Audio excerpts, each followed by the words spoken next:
And Allah subhanahu wa ta'ala warned us. He just did not use the word lost, but He told it in a verse.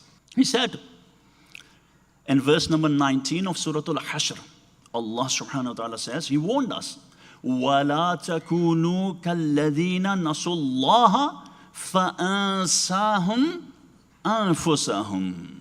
He just didn't use the word lost, but He explained it very well. He just said it all. And do not be like those who forgot Allah, so He made them forget themselves. When you forget yourself, khud faramushi in Farsi and Urdu. Khud faramushi, forgetting yourself. You have lost yourself. You forgot yourself, so you have lost yourself. And today, humanity is suffering from exactly this. So let me elaborate on this verse with the help of a mental exercise. A short mental exercise or example, just for taqreeb dhahni, just for us to help and understand certain concepts, because nothing that we try to explain in relation to Allah using the examples from this realm is going to be perfect. This is always going to be imperfect, but just to help us understand certain concepts on a slightly better level. So imagine there is a wave, an ocean wave. It's huge, it's beautiful, it's powerful. Imagine. And its lifespan is 3 minutes. And when it is at 1 minute 30 seconds at its peak, it looks at itself and it thinks, wow, I am so majestic. I am so powerful. I'm so beautiful.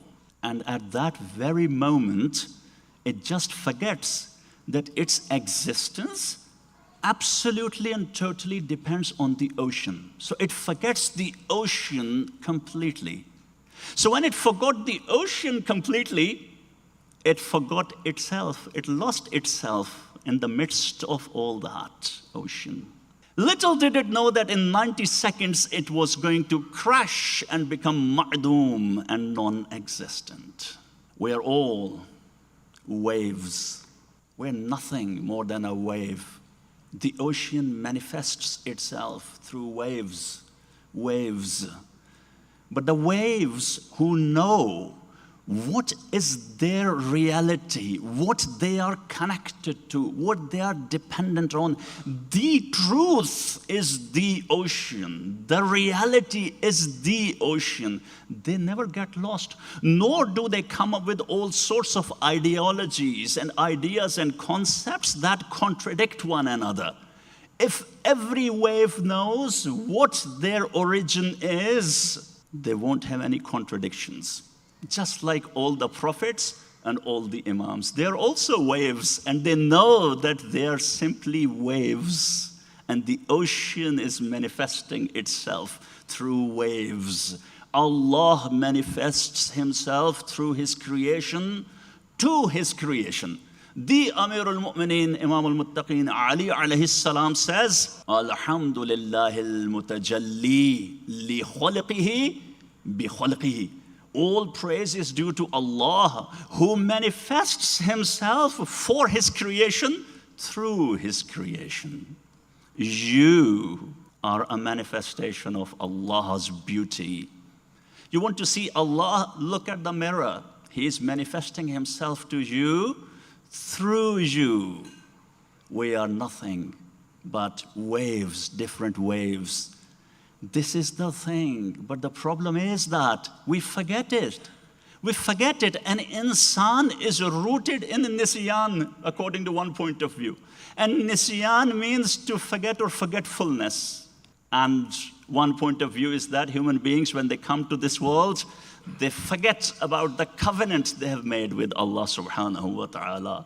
They forget what they are, where they are from, where they are heading to. Just like that wave.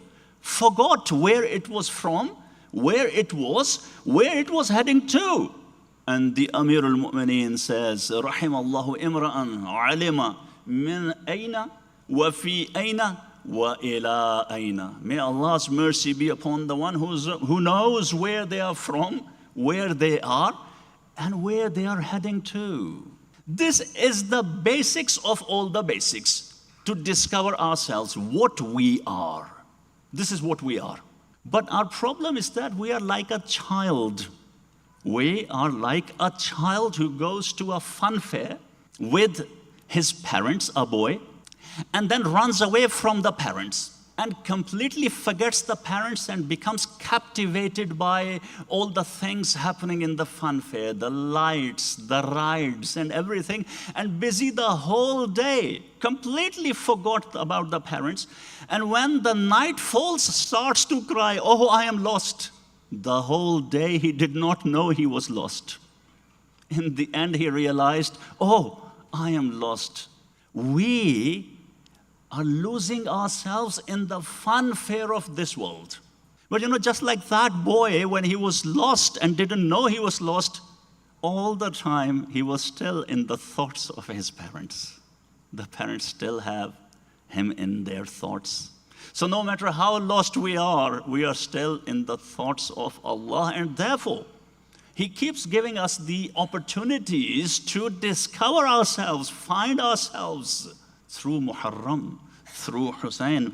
But I said 2 steps, and I have limited time and I have to conclude the lecture, but second step is equally important, rather more important. So remember first, we are insan, and we are waves, and I've used these metaphors, and inshallah, we have all understood this, and if you have any questions, I will be at your service afterwards as well. Remember this, we are nothing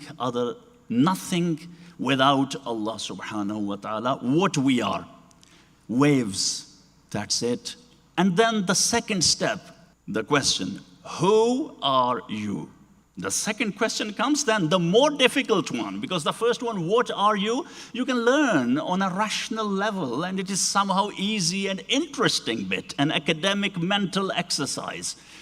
But who are you? So I would ask you this question, who are you? And you would say, perhaps someone would say, I am Ali, I am Fatima, I am Zainab. You would tell me your name. I would say beautiful names, but still, sorry, I don't care. Tell me, who are you? And with all due respect, you can't tell me who you are. Even I can't tell you who I am, because neither you know who you are, nor I know who I am, because we are completely lost in this fun fair.